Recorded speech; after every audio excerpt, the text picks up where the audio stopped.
Hi అండి, ఎలా ఉన్నారు? బాగున్నారా? ఈరోజు నేనైతే పాతపట్నంలో ఉన్న సాయిబాబా గుడికి వచ్చాను. ఇది కొండ పైన ఉంటుంది. నేనైతే పొందూరులో ఉన్నప్పుడే ఈ టెంపుల్ కోసం విన్నాను, చాలా బాగుంటుందని చెప్పారు. నేను పాతపట్నం వచ్చి 1 ఇయర్ అయింది, కానీ రావడం కుదరలేదు. ఇవాళ కుదిరింది. ఇటు నుంచి వచ్చే వాళ్ళకైతే ఇటువైపు కూడా ఒక రోడ్డు ఉందండి, టిడ్డిమి అంటారు. అటు నుంచి కూడా రావచ్చు. ఇటు నుంచి అయితే పాతపట్నం నుంచి ఉన్నవాళ్ళు, పర్లాకిన్ సైడ్ ఉన్నవాళ్ళు ఇటు నుంచి రావచ్చు. చాలా దగ్గర యాక్చువల్లీ టెంపుల్. అంటే మనకి దూరం నుంచి అయితే కొండ మీద ఉన్నట్టే ఉంటుంది, కానీ నడుచుకొని రావడానికి బాగానే ఉంటుంది. దగ్గరలో ఉన్న వాళ్ళు వచ్చి దర్శనం చేసుకోండి స్వామికి. ఎంట్రన్స్ అనమాట. ఒక చిన్న శివలింగం అండ్ మూషికం కాదు మమ్మీ, అది మూషికం. అది ఇది శివలింగం ఉంది, చూసావా? ముందుకి గణపతి తలకదనుకో. గణపతి పైన ఆంజనేయ స్వామి. దేవుడు స్టార్టింగ్ నుంచి మనకి ఫస్ట్ గణపయ్య నుంచే స్టార్ట్ అవుతారు అనమాట. సో ఇదైతే గణపయ్య రథం అనమాట. ఆంజనేయ స్వామి కూడా ఉన్నారు పైన, ఆంజనేయ స్వామి కూడా ఉన్నారు. అండ్ ఇది మూషికం అంటే ఆ గణపయ్య ముందుకి మూషికం ఉండాలి కాబట్టి, అండ్ దాని ముందు ఒక శివలింగం అనమాట. వినాయకుడు దర్శనం అయిన వెంటనే ఒక 5 మీటర్లు ఉంటుందా, 5 మీటర్లు తర్వాత ఈ దత్తాత్రేయ స్వామి దర్శనం అనేది ఉంటుంది అనమాట. సో ఇక్కడ నుంచి ఇంకా మెయిన్ టెంపుల్కి అయితే వెళ్ళిపోదాం. సార్, ఇది బాబా టెంపుల్ మనకి ఎప్పటి నుంచి మన పాతపట్నంలో కన్స్ట్రక్షన్ అయి ఉంది సార్? 2001లో శంకుస్థాపన అయింది, నవంబర్ 22. 2006లో బాబా గారు ప్రతిష్ఠ అయ్యారు. అక్కడ నుంచి బాబా గారికి 4 హారతులు రోజు ఉంటాయి. ప్రతిరోజు ఉదయం 6 గంటలకు తెరిచి మధ్యాహ్నం 2 గంటల వరకు ఉంచుతారు. 2 తర్వాత 4 గంటలకు మళ్ళీ తెరుస్తారు. 9:30 వరకు గుడి ఉంటుంది. ప్రతిరోజు అభిషేకాలు అవుతాయి. అంటే ఇక్కడ మన బాబా గారు వెలిసారా సార్, లేకపోతే ఏంటి దీని కథ? బాబా గారు వెలిసారు. మరి వెళ్ళకపోతే మనం ఇక్కడ ఈ నిర్మాణం, ఎంత పెద్ద నిర్మాణం చేయలేం. అవును, ఆయన వెలిసినట్టే వెలిసారు. స్వయాన వెలిసారు ఇక్కడ. ఓకే, అంటే ఇక్కడ మన లొకేషన్ చెప్తారా సార్? ఎలాగా పాతపట్నం నుంచి? పాతపట్నం, దీనికి ఈ పర్వతానికి షిరిడీగిరి అని పేరు పెట్టాం. షిరిడీగిరి. ఎవరికైనా షిరిడీగిరి అంటే పాతపట్నం అంటే అదే బాబా మందిరం. షిరిడీగిరి అంటే అందరూ షిరిడీలాగే దర్శనం చేసుకుంటూ వెళ్తుంటారు. ఇక్కడ మరి ప్రతి గురువారం ఒక 2000 మందికి అన్నదానం చేయిస్తుంటాం. ప్రతిరోజు కూడా 30-40 మందికి ఉంటాయి. ప్రతి పౌర్ణమికి 24 గంటలు ఓం సాయి, శ్రీ సాయి, జై జై సాయి, అఖండ సాయి సంకీర్తన చేస్తాము. ప్రతి సంవత్సరం 22వ తేదీ నవంబరు వార్షికోత్సవం జరుపుతాము. ఆ సందర్భంగా 7 వారాలు కానీ 7 రోజులు కానీ అఖండ సాయి సంకీర్తన జరిపిస్తుంటాం. అలాగే ఉగాది నుండి శ్రీరామనవమి వరకు 9 రోజులు కూడా ఉత్సవాలు జరుగుతాయి. ప్రతిరోజు మార్నింగ్ బాబా సచ్చరిత్ర పారాయణం, మధ్యాహ్నం 9 రోజులు కూడా ఒక్కొక్క రోజు ఒక్కొక్క పోటీ ఉంటుంది పిల్లలకి. పాతపట్నం ఉన్నటువంటి పరిసర గ్రామంలో ఉన్న పిల్లలందరూ వచ్చి పోటీలో పాల్గొంటారు. పెయింట్, డ్రాయింగ్, ఎస్సే రైటింగ్, అన్ని రకాల పోటీలు ఉంటాయి. సాంగ్స్ కాంపిటీషన్, అవన్నీ భక్తికి సంబంధించిన డివోషన్లో ఉంటాయి. అలాగే సాయంత్రం బాబా గారి పల్లకి ఊరేగింపు ఉంటుంది. ఆ 9 రోజులు కూడా బాబా పాతపట్నంలో సుమారు 70 నుంచి 80 వీధులు ఉంటాయి. ప్రతి వీధికి ఏదో ఒక రోజు వెళ్ళి పల్లకి ఊరేగింపు చేస్తారు.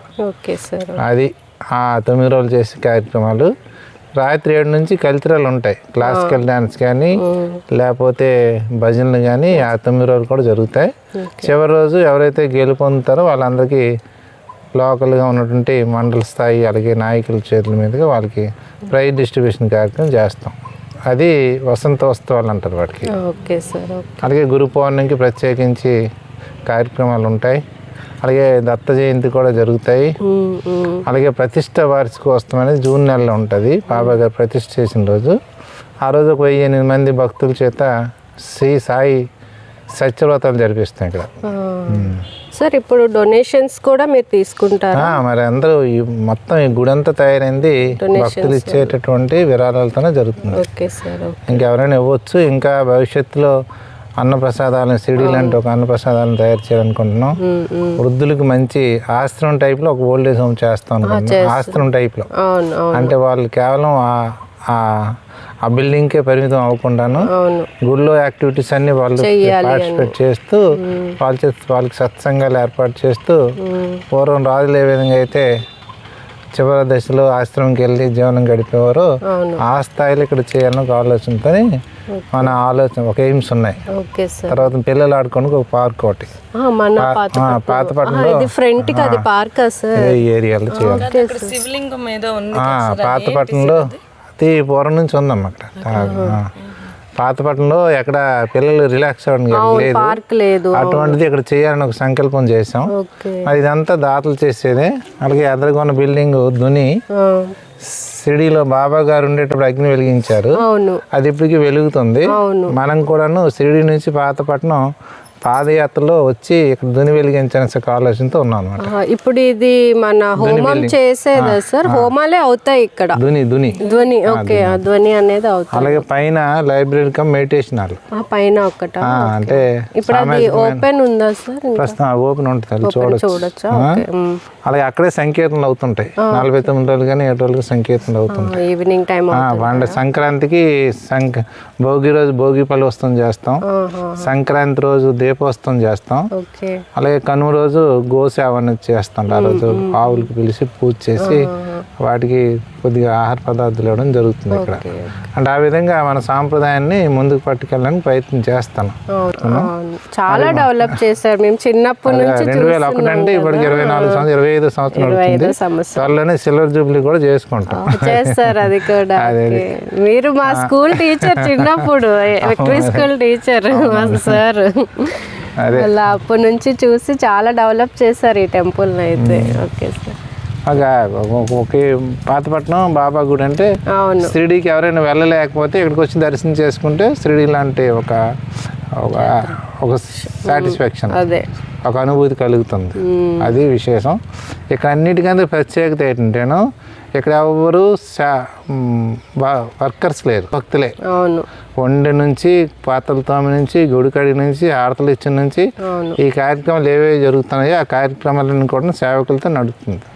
భక్తులే, ఇంకెవరు వేరే వాళ్ళు వచ్చి వండడానికి కానీ పాత్రలు క్లీన్ చేయడానికి ఎవరికి మనం డబ్బులే వస్తున్న పని లేకుండాను భక్తులు ఆ విధంగా సహకరిస్తున్నారు. అంటే ఇప్పుడు ఎవరైనా సేవకి రావాలి అనుకుంటే గురువారం వస్తే బోల్డ్ అంత ఉంటుంది, కాయగూరలు కోయడం, పాత్రలు క్లీన్ చేయడం, డైరెక్ట్ జాయిన్ అయిపోవచ్చు. ఇక్కడ ఎంట్రీ కానీ ఎట్లేవు అనమాట. ఎంతమంది వచ్చిన అవసరమే ఏదైనా చేయొచ్చు. ప్రతిరోజు 4 హారతలు అవుతాయి. మార్నింగ్ కానీ మధ్యాహ్నం కానీ సాయంత్రం కానీ రాత్రి కానీ వచ్చి కూడా వాళ్ళు సాయం చేయొచ్చు, తప్పట్లేదు. రెగ్యులర్గా వచ్చిన రెగ్యులర్ ఉంటారు, వీక్లీ వన్స్ వస్తారు. ఈ మంత్లీ వన్స్ 24 hours భజనకి ఆ విధంగా వాళ్ళు వస్తుంటారు.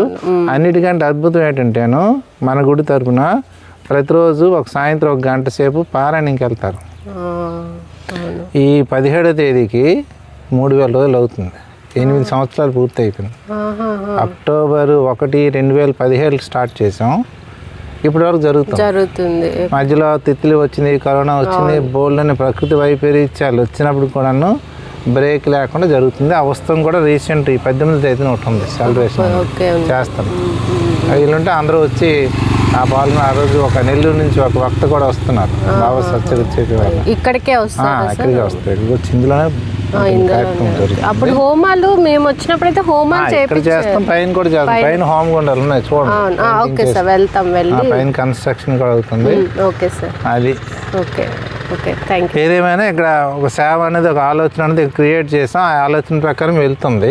ఇంకా మరి భక్తులు సహకరించి ఇంకా ముందుకు వస్తే ఇంకా అభివృద్ధి కార్యక్రమాలు చేయాలని ఆలోచనతో ఉన్నాము. అది ఇంకా 10 మందికి ఉపయోగపడాలని ఆలోచన. లేకపోతే ఎందుకంటే చాలా మంది భక్తులు నాతో పాటు చాలా మంది చేస్తున్నారు. ఆ స్లాబ్ కూడా వితౌట్ లేబర్ వేసాం, భక్తులే వేశారు. స్లాబ్ సాధారణంగా మేషనరీ వర్క్ చేసే వాళ్ళు వేస్తారు కదా, అప్పుడులో రోడ్ లేదు ఏం లేదు, భక్తులే వేశారు. ఇక్కడ లోకల్ ఉన్న పీపుల్ బయట ఉన్న వాళ్ళు చాలా మంది సహకరిస్తున్నారు. ఈ విధంగా వెళ్తుంది. ఇంకా రాను రాను కార్యక్రమాలు ఎక్కువ చేయాలనుకుంటున్నాం. మైన సేవకు ఎక్స్పీరియన్స్ ఇస్తే వాళ్ళ లైఫ్ టైం గుర్తుంచుకుంటారు. అప్పుడు మన ఊరి మీద మన గుడి మీద వాళ్ళకి ఒక అవగాహన పెరుగుతుంది. ఆ రిలేషన్ మెయింటైన్ చేయడం కోసమే ప్రయత్నం చేస్తున్నాం. అది బాబా ఆశీస్సులు, భక్తుల సహకారం. రేపు లక్షవారం కాబట్టి చాలా నీట్గా క్లీన్ చేశారనమాట ఇక్కడ. అండ్ బాబా చుట్టుపక్కల మొత్తం బాబా పాదుకులే ఉంటాయి అన్నమాట. ఇదిగో ఇది ఒక పాదుకులు, బాబా పాదుకులే అవి. అండ్ 4 దిక్కులు 4 పాదుకులు ఉంటాయి అన్నమాట. సో ఇదిగో మొత్తం 4 దిక్కులు 4 పాదుకలు అనమాట. ఎటు చూసినా మనం బాబాని దర్శించుకోవచ్చు. ఎలా వెళ్ళినా మన బాబా దర్శనం మనకి దొరుకుతుంది అనమాట. ఇన్ని సంవత్సరాలు బాబా పల్లకి అనేది ఇది వాడేవారు అనమాట. ఇప్పుడు కొత్తది చేశారు ఈ పల్లకి అనేది. సో దీనిపైన ఇప్పుడు మన బాబాని ఊర్లో ఊరేగిస్తారనమాట. అలా సిరిడి సైడ్ అది అలా చూడాలని ఉంది, అందుకే అలా కూర్చుంటాను. అది సో ఎవరైనా వస్తే డెఫినెట్లీ ఇలానే అలా కూర్చొని చూస్తూ ఉంటారనమాట సాయినాథుడిని. నేనైతే నా యూట్యూబ్ సక్సెస్ అవ్వాలని సాయినాథుడిని అడిగాను. ఈరోజు నా యూట్యూబ్ సక్సెస్ అయ్యే కారణం సాయినాథుడే. నేను దాచుకోవడానికి కూడా ఏం లేదు, నాకు ఆ బ్లెస్సింగ్ అతని వల్లే ఇచ్చారనమాట. నేను ఒకప్పుడు డైలీ వచ్చేదాన్ని లక్షవారం. ఆ టైం అప్పుడు నేను బాబాని అడిగాను, బాబా నాకు ఏదో ఒక దారి చూపించు అని. సో నాకు యూట్యూబ్ అనేది మంచి ప్లాట్ఫామ్ చూపించారు. నేను ఈరోజు సక్సెస్ అయ్యాను. అండ్ సక్సెస్ అవ్వడానికి మెయిన్ రీజన్ కూడా మా సాయినాథుడే.